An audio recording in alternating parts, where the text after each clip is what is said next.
My Dear Fiona by Frances Rosenfeld.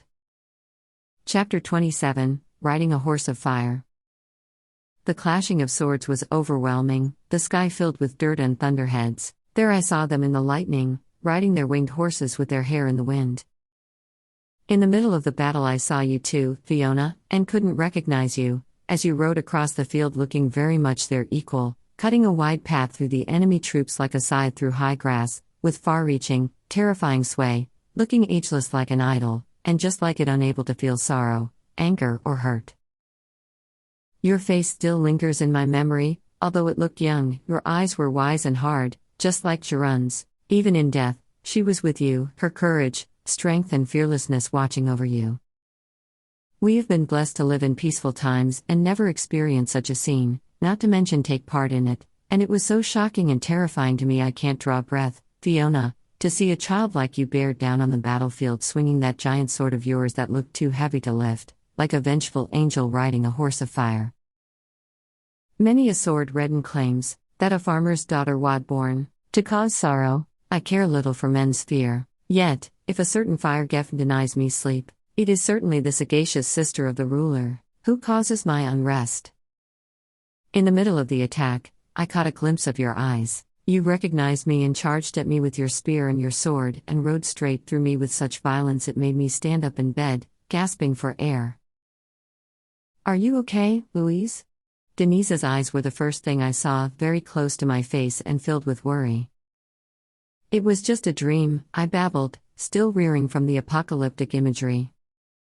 I'm starting to understand why you decided it was best to not share certain details of your life with me, even though it seems strange that a child should be the one to protect me from the horrors of war.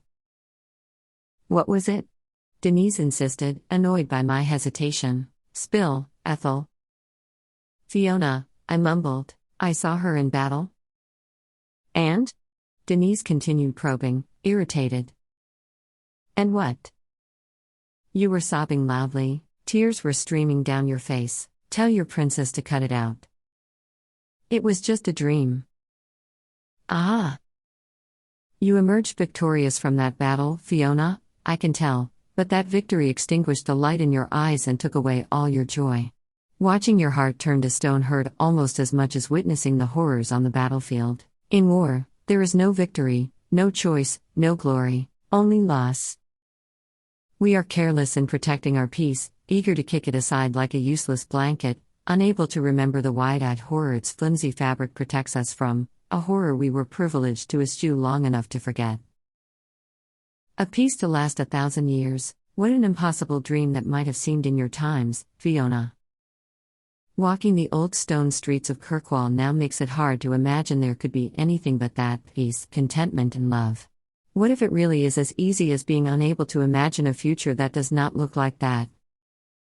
I'm wrapping up my research here, and the more I learn the more likely it seems you lived in the 10th century, and if you were ever brought to Queen, it was to visit and pay your respects, just like me, and it probably felt like an ancient sight to you as well back then. I can only assume you were laid to rest on a long boat, in full regalia, and buried with it, and that I will never find you, hidden as you are under the bluffs of Orkney until such time when the sea might ordains us humans worthy of your story and uses its might to uncover you and return you to us, like it did with so many other of its ancient sites. It is fitting poetry for you to have left this land on a boat, the same way you arrived to it. I'm sure when you embarked on your last journey you were as unencumbered and fearless as you were when you first laid eyes on the green shores of Orkney, and that you met your fate with your eyes open, upholding the dignity and authority of your rank. The more I learn about the islands, the more I realize you shielded your true story from me on purpose, so that I'd keep searching for you and discover their mysteries in the process. It was never about you, was it, my princess? Even after all this time, the story of Orkney is not about you.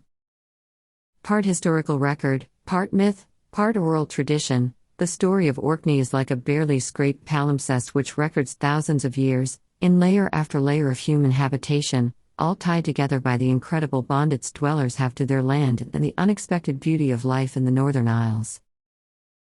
I have to hand it to Denise, her help was invaluable, and I couldn't have finished my work on time without her. Maybe that's how people discover their calling, by accidentally running into situations and activities. Not. Anyway, fond of archival research or not, she helped. Can we stay over the winter? Please, please, please, Louise, with cherries on top? She asked in her sweetest, most cajoling voice. I don't know, Denise. I kind of finished the work. I'm not sure how I can justify staying here for another 3 months. Please, Louise, for me? They have a storytelling festival. And Northern Lights. Did I mention the Northern Lights? Repeatedly. So, can we stay? Why don't we move here permanently? I joked. Oh, come on, Ethel. What are you worried about? You study ancient bones. I'm sure they'll still be there when you return to the Institute. Don't you want to have any genuine experiences in this life? What would Dad say? Well, no, obviously. What about it? There was no point in trying to get sensible choices out of Denise, or expect her to conform to any social norms. My rational approach was dead on arrival. Hey, can you try to expand that grant to include a study of the souterrains? They're everywhere around Kirkwall. I think I saw one in the backyard of the building behind us. We wouldn't even have to leave the city.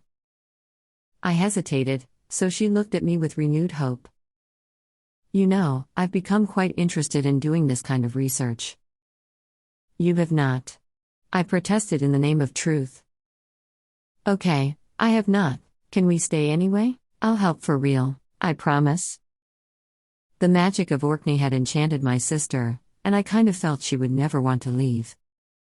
I'll think about it, I reluctantly agreed. Yes, great.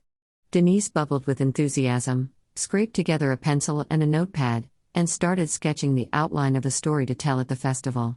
Maybe I'll become a writer, you know, or a poet. After all, it seems to be in our blood. If my sister eventually settles on a career and sticks with it, it would feel anticlimactic. The world is full of boring and reliable people like me, who plan, anticipate and act responsibly, but it's people like Denise who make life interesting and exciting, and without whom existence would feel very dull. So I'm going to watch my sister be a writer-poet for a few months until the next exciting project catches her eye.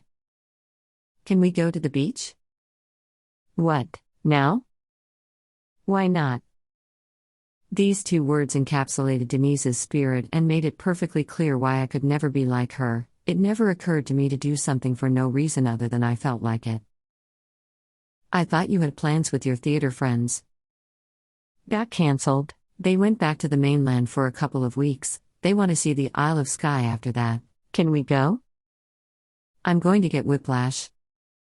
Fine, be that way. I have to work on my stories, anyway. Maybe I'll write a play script, you know, for when they come back.